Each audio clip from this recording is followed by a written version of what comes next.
अस्सलाम वालेकुम dear student, मैं हूं Mohammad Babar. Film learn cafe की तरफ से बायोलॉजी की लेक्चर सीरीज जारी है। तो आज हम बात करने वाले हैं 10th बायोलॉजी से द मैकेनिज़्म इन ब्रीथिंग। तो आज हमने बात करनी है कि ब्रीथिंग के अंदर कौन कौन से मैकेनिज़्म होते हैं और जब हम सांस लेते हैं तो कौन कौन से फिजियोलॉजिकल इफ़ेक्ट होते हैं बॉडी के अंदर। फिजियोलॉजिकल इफ़ेक्ट का मतलब क्या है कि बॉडी के अंदर इन एंड आउटसाइड क्या क्या चेंजेस आती है जब हम ब्रीथिंग करते हैं। तो इसकी बात करनी है हमने। तो ब्रीथिंग के दो प्रोसेस होते हैं, एक इनहेलेशन होती है और एक एक्सहेलेशन होती है। अच्छा, इन दोनों का काम क्या है? गैसेस को एक्सचेंज करवाना। प्रीवियस लेक्चर्स में हम पढ़ चुके हैं कि गैसेस एक्सचेंज क्या होता है। थोड़ी सी फिर रिपीट कर देते हैं कि गैसेस एक्सचेंज क्या होता है। बॉडी से गैसेस को एक्सचेंज करवाना in the form of oxygen और कार्बन डाइऑक्साइड। ऑक्सीजन को हमने इनटेक करना है और कार्बन डाइऑक्साइड को बॉडी से बाहर करना है। तो ये क्या है? ये गैसेस को एक्सचेंज करना कहलाता है, यानी गैसों का तबादला कहलाता है। तो इस प्रोसेस के अंदर गैसेस एक्सचेंज के अंदर हम दो प्रोसेस को मेन डिस्कस करेंगे कि ब्रीथिंग कैसे होती है। ब्रीथिंग एक सिंपल अमल है जिसके अंदर हम सांस लेते हैं। तो सांस जब हम अंदर लेकर जाते हैं तो उसके अंदर हमारी चेस्ट के अंदर चेंजेस आती हैं, चेस्ट के एरिया के अंदर चेंजेस आती हैं, लंग्स के अंदर चेंजेस आती हैं। कभी लंग्स फैलते हैं, कभी सिकुड़ते हैं, एक्सपैंड होते हैं। ठीक है, तो इसके बारे में हमने इफ़ेक्ट के बारे में पढ़ना है। तो इन्हीं चेंजेस के ऊपर हम ब्रीथिंग को दो प्रोसेस के अंदर चेंज करते हैं, इनहेलेशन और एक्सहेलेशन के बारे में। तो और डिस्कस करते हैं। तो यहाँ पे मैंने आपके लिए लंग्स की फ़ोटो बनाई है। सबसे पहले आपके लिए यहाँ पर जो जानना ज़रूरी है वो है डायाफ्राम। ये जो डायाफ्राम है ये क्या चीज़ है?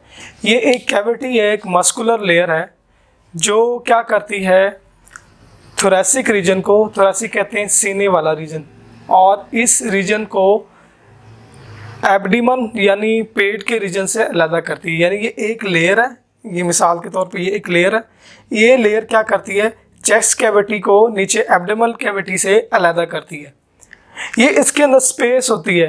ये यहाँ पर आपके लंग्स हैं और नीचे एक मस्कुलर लेयर है, जिस मस्कुलर लेयर को हम क्या कह रहे हैं? डायाफ्राम। और ये डायाफ्राम किस शेप की है? ये गुंबदनुमा शेप की है। जिस तरह गुंबद ऐसे होता है तो ये गुंबदनुमा शेप की जो है डायाफ्राम है। ये मस्कुलर लेयर इसलिए है ताकि लंग्स को क्या हो, जब ऑक्सीजन अंदर आए तो उसको एक्सपैंड होने की क्या मिले? कैविटी मिले, स्पेस मिले। तो डायाफ्राम का ये काम है कि क्या करता है? लंग्स को ऐसी स्पेस प्रोवाइड करता है जिसके अंदर लंग्स क्या है? ऑक्सीजन से बढ़कर एक्सपैंड होते हैं। तो उनको एक्सपैंड यानी फैलने के लिए जो जगह प्रोवाइड करता है वो डायाफ्राम का काम है। ठीक है, और एक और इम्पोर्टेंट जो काम है वो क्या है? उसने नीचे वाले, जिस तरह इंटेस्टाइनल एरिया और स्टमक का जो एरिया है उसको सेपरेट करना है। किससे? थोरैसिक वाली यानी सीने वाली कैविटी के साथ। अच्छा, तो अब जो ये प्रोसेस है, तो डायाफ्राम के बारे में आपको होपफुली कि आपको समझ आ गई कि डायाफ्राम क्या है। तो अब इन ब्रीथिंग के अंदर हमारे पास क्या आता है? इनहेलेशन आती है। बेसिकली इनहेलेशन का मतलब क्या है कि taking of oxygen inside body में। जब आप सांस लेके जाते हैं, जब फर्स्ट टाइम आप ब्रीथ करते हैं तो क्या होता है? उस अमल में सांस को जो है वो नॉस्ट्रल के ज़रिए किसके अंदर लेके जाते हैं? विंड पाइप में, और विंड पाइप से फिर लंग्स के अंदर जाती है जब ये आप ऑक्सीजन को लेते हैं। तो क्या होता है? सबसे पहले जब ऑक्सीजन बॉडी के अंदर आ जाती है तो रिब्स के जो मसल्स हैं, रिब्स के मसल्स, अच्छा, तो यहाँ पर आपका रिब है, रिब्स ऊपर होते हैं और लंग्स रिब्स के नीचे कवर होते हैं। इन रिब्स के दरमियान क्या होता है? इन रिब्स के दरमियान भी एक मस्कुलर लेयर है। इस रिब्स के दरमियान भी मस्कुलर लेयर है। इस मस्कुलर लेयर का नाम क्या है? यानी एक मसल्स का नाम क्या है? Intercostal muscle.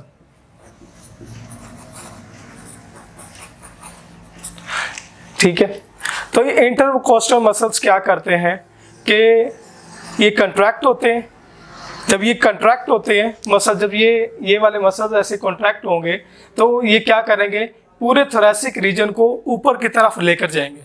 तो जैसे ही हवा इंटर होगी तो ये रिब्स के जो इंटरकोस्टल मसल्स है वो कॉन्ट्रैक्ट होंगे और थोरेसिक कैविटी यानी छाती जो है वो ऊपर की तरफ राइज हो जाएगी। उसके बाद क्या हो जाएगा, जो डोम शेप डायफ्राम है, डोम शेप डायफ्राम, ये मैंने आपके लिए गुंबद सा बनाया है, देखिए ये डोम शेप है, असल डायग्राम ये है और ये डोम शेप ऐसे है, ठीक है। तो ये जो डोम शेप डायफ्राम है ये कॉन्ट्रैक्ट हो जाता है, इसके मसल्स कॉन्ट्रैक्ट करते हैं और ये नीचे की तरफ बैठ जाता है। इसलिए नीचे की तरफ बैठना क्यों है, क्योंकि लंग्स के अंदर अब क्या आ रही है, ऑक्सीजन आ रही है। तो अब जैसे ही लंग्स के अंदर ऑक्सीजन आएगी तो लंग्स ने क्या करना है, फैलना है। तो इसलिए इसको कैविटी प्रोवाइड करने के लिए ये जो गुंबद है वो थोड़ा लो हो जाएगा ताकि लंग्स को फ्री स्पेस मिल सके एक्सपैंड करने के लिए यानी फैलने के लिए। अच्छा, उसके बाद क्या होगा, थोरेसिक कैविटी राइज क्या हो जाएगी, थोरेसिक कैविटी छाती वाली जो कैविटी है वो क्या हो जाएगी, सीने वाली कैविटी ऊपर उठ जाएगी।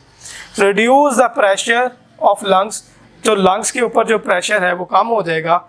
लंग्स आर एक्सपैंड, तो फिर क्या हो जाएंगे, लंग्स फैल जाएंगे। जब जैसे ही लंग्स फैलेंगे तो एयर प्रेशर क्या हो जाएगा, डिक्रीज हो जाएगा, ठीक है। उसके बाद क्या होगा, air from outside rushes into the lungs. अब कुछ रीजन लंग्स के लॉस में, कुछ रीजन में हवा भर गई है, कुछ में रह गई है, ठीक है। तो बाहर वाली हवा क्या करेगी कि फौरन आएगी और उसके जो कम या ज़्यादा प्रेशर हो रहा है उसको मेंटेन करने की कोशिश करेगी। अच्छा, अब एक्सहेलेशन में हम बात करेंगे कि इम्प्योर एयर क्या है। अच्छा, इनहेलेशन में हमने जो बात की थी, इनहेलेशन के अंदर हमने ये बात की थी कि ऑक्सीजन को हम अंदर लेकर जा रहे हैं, तो वो यूज़फुल प्रोडक्ट थी, वो किसके लिए यूज़ होनी थी, सेलुलर रेस्पायरेशन के लिए। तो अब जबकि सेलुलर रेस्पायरेशन हो गई है तो पहले से जो लंग्स के अंदर ब्लड मौजूद है जो कि गैस लेके आया है जिसका नाम है कार्बन डाइऑक्साइड, अब उस कार्बन डाइऑक्साइड को हमने क्या करना है, बॉडी से बाहर निकालना है। तो इसलिए वो यहाँ पर इम्प्योर एयर किसको कह रहा है, कार्बन डाइऑक्साइड को कह रहा है, जो इम्प्योर एयर। एक साइड पे लंग्स के ऑक्सीजन मौजूद है, जबकि दूसरे लंग्स की तरफ क्या है, कार्बन डाइऑक्साइड मौजूद है। तो इम्प्योर कार्बन डाइऑक्साइड को यानी इम्प्योर एयर को क्या करना है, बॉडी से एक्सहेल करना है। एक्सहेल का मतलब क्या है, आउट करना है, बॉडी से आउट करना है। तो इसके अंदर क्या होगा, रिब के जो मसल्स हैं वो क्या हो जाएंगे, रिलैक्स हो जाएंगे, यानी दोबारा अपनी पोजीशन पे आ जाएंगे। पहले जो कॉन्ट्रैक्ट कर रहे थे सीने को ऊपर उठाने के लिए, अब वो कॉन्ट्रैक्ट नहीं करेंगे, अब वो क्या करेंगे, रिलैक्स करेंगे। जैसे ही वो रिलैक्स करेंगे तो वो क्या हो जाएंगे, अपनी ओरिजिनल पोजीशन पर वापस आ जाएंगे। अब ये जो डायफ्राम मैंने आपको बना के दिखाया था, इसके मसल्स भी क्या हो जाएंगे, डोम शेप में दोबारा आ जाएंगे, ये डोम शेप, गुंबदनुमा शेप में दोबारा आ जाएंगे। अच्छा, तो डायफ्राम का ये जो मसल्स है वो दोबारा वो क्या कर जाएगा, रिलैक्स हो जाएगा और गेट्स डोम शेप, दोबारा गुंबदनुमा शेप हासिल कर लेगा ये वाली। अब क्या होगा, reduce the space of chest, फिर क्या होगा कि जब ये वाला गुंबदनुमा स्ट्रक्चर दोबारा बन जाएगा तो फिर क्या होगा कि जो चेस्ट कैविटी जो पहले ऊपर उठ रही थी वो क्या हो जाएगी, उसके ऊपर जो लंग्स का प्रेशर है वो इंक्रीज हो जाएगा, ठीक है। तो space of the chest cavity कम हो जाएगी, जैसी हवा बॉडी से बाहर जाएगी तो चेस्ट की जो कैविटी है वो क्या हो जाएगी, दोबारा अपनी नॉर्मल पोजीशन पर आ जाएगी और लंग्स के ऊपर हवा का प्रेशर क्या हो जाएगा, बढ़ जाएगा, ठीक है। जब लंग्स के ऊपर हवा का प्रेशर बढ़ेगा तो लंग्स क्या करेगा, कॉन्ट्रैक्ट करेगा, ऐसे कॉन्ट्रैक्ट करेगा और जो लंग्स के अंदर कार्बन डाइऑक्साइड इकट्ठी हुई है उसको एक्सपेल कर देगा फ्रॉम द बॉडी, ठीक हो गया। तो डियर स्टूडेंट, ये था आज का लेक्चर, इसके अंदर मैंने आपको इनहेलेशन एक्सहेलेशन के बारे में बताया। अच्छा, इसके अंदर एक और चीज़ मैं मेंशन करना चाहूँगा, वो ये कि ब्रीथिंग रेट और रेस्पायरेटरी सेंटर। ब्रीथिंग रेट और रेस्पायरेटरी सेंटर ये दो वर्ड हैं।